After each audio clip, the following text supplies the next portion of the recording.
Hi friends, இன்றைக்கி ராகி மாவை வச்சு ராகி மாவில் புட்டு எப்படி செய்ய போகிறதுன்னு பார்க்க போகிறோம். வாங்க வீடியோக்குள்ளே போகலாம்.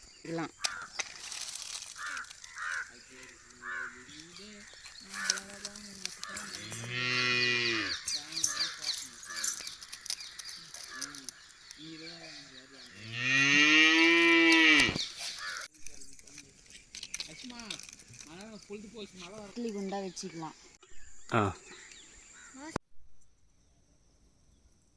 ராகி மாவில் தேவையான அளவு உப்பு போட்டுக்கலாம்.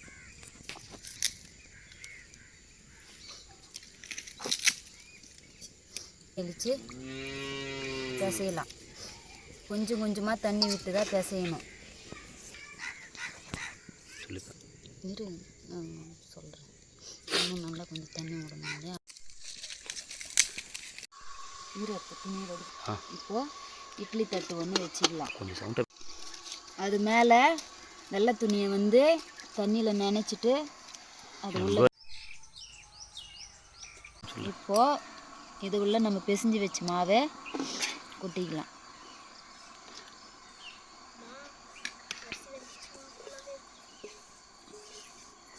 இப்போ இந்த துணியை நல்லா ஃபுல்லாக இழுத்து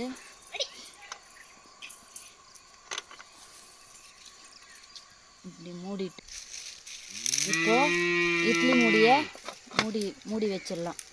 ஒரு 10 நிமிஷம் வேகணும் மாவு. மூடி 10 நிமிஷம் ஆயிடுச்சுங்க. இப்போ ஓப்பன் பண்ணி பார்க்கலாம்.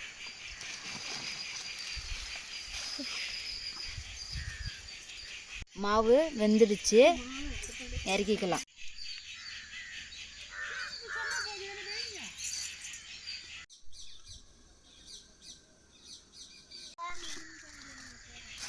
தேவையான அளவு வெல்லம் சேர்த்துக்கலாம்.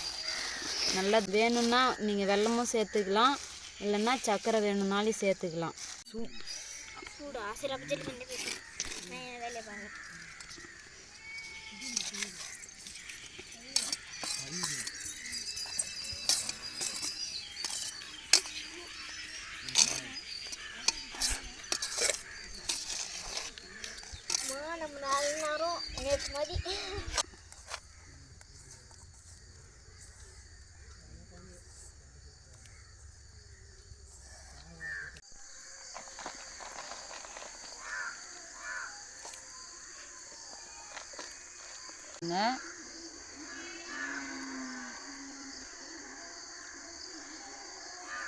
ரொம்ப சுவையாக இருக்குங்க ராகி புட்டு.